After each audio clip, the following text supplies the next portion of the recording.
Preparation of carboxylic acids. The first one is oxidation of alkyl benzene. So alkyl benzene can be oxidized by using hot acidified KMnO4 and Na2Cr2O7. Regardless the type of alkyl benzene, the reaction will always yield benzoic acid. However, our alkyl benzene must possess benzylic hydrogen.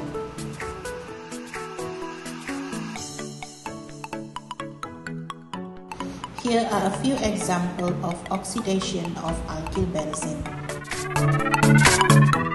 Next is oxidation of alcohol. So primary alcohol can be oxidized to give carboxylic acid by using strong oxidizing agent.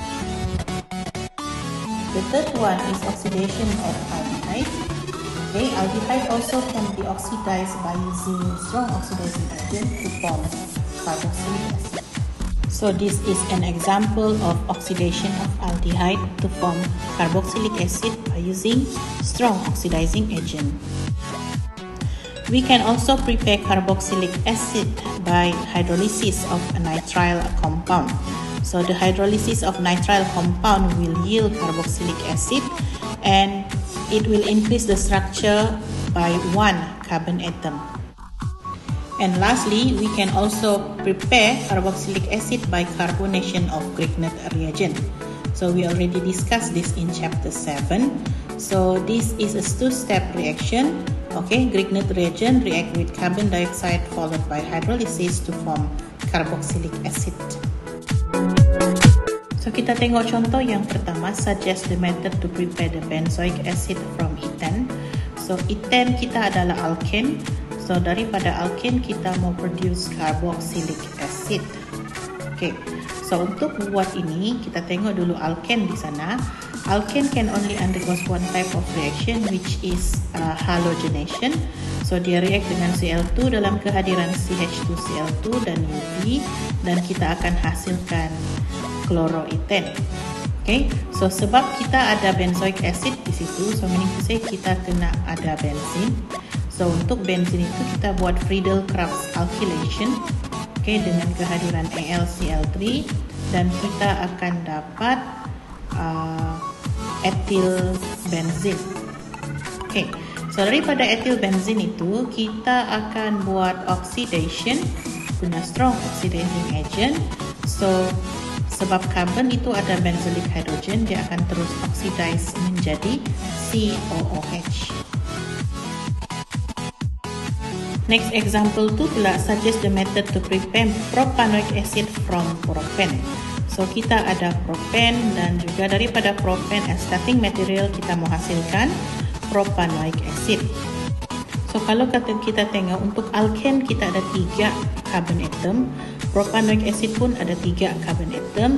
So kita tidak perlu guna Grignard reagent atau kita tidak perlu guna nitriles lah.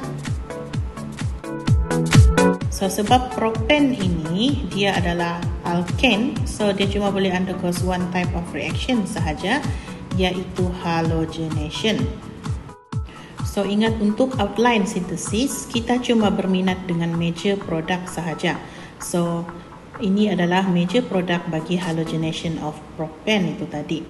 So kalau kita bandingkan 2-bromopropan dan juga propanoic acid, okay, kedudukan Br itu berada di tengah-tengah. So kalau kita mau oxidize something menjadi propanoic acid, kita punya Br itu sepatutnya berada di hujung. So apa yang kita kena buat seterusnya adalah kita buat dehydrohalogenation. Okay, dehydrohalogenation dengan KOH, etanol dan juga reflux untuk menghasilkan alkene. Daripada alkene ini kita akan buat hydrobromination dengan kehadiran peroxide supaya bila Br itu masuk, Br itu akan berada di hujung.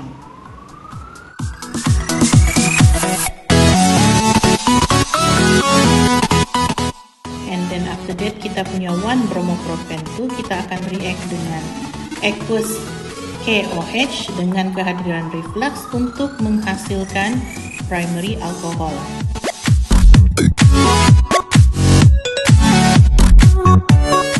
And then daripada primary alcohol tu kita oxidize dia sekali lagi, okey, dengan menggunakan strong oxidizing agent untuk menghasilkan propanoic acid.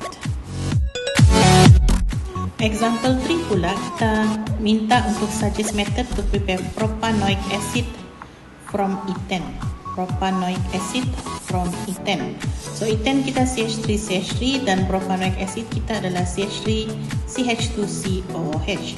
So kalau kita tengok daripada segi bilangan carbon atomnya bertambah sebanyak 1. So maksudnya kita mungkin akan gunakan sama ada Grignard reagent ataupun kita gunakan hydrolysis of nitriles.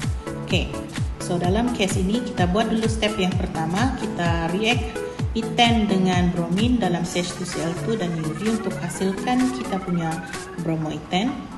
And then apa kita buat seterusnya, kita react kita punya haloalkane itu dalam KCN, okay, etanol dan juga reflux untuk menghasilkan kita punya nitriles.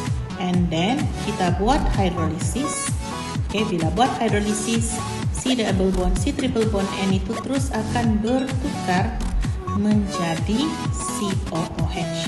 So kita dapatlah hasil yang diinginkan, yaitu propanoic acid. And finally, for example 4, by using suitable starting material, suggest the steps to prepare butanoic acid via Grignard reagent. So maksudnya dia wajibkan untuk kita gunakan Grignard reagent. So ini adalah butanoic acid kita, okay, yang mana kita punya COOH itu sebenarnya dia datang daripada CO2. Okay, reagent yang kita gunakan untuk hasilkan carboxylic acid. So Grignard reagent dia akan react dengan CO2 dan juga hydrolysis. So itu datang daripada CO2. Maksudnya kita punya CH3, CH2, CH2 itu dia datangnya daripada Grignard reagent. Okay, so macam mana kita mau jawab soalan ini? So kita tulis di sana CH3, CH2, CH2 Br ataupun Cl terpulang pada kamu react dengan magnesium in dry ether dan kita akan hasilkan kita punya Grignard reagent. And then Grignard reagent kita tu akan undergo 2 steps punya reaction, carbon dioxide dan juga hydrolysis untuk menghasilkan butanoic acid. Dan selesai.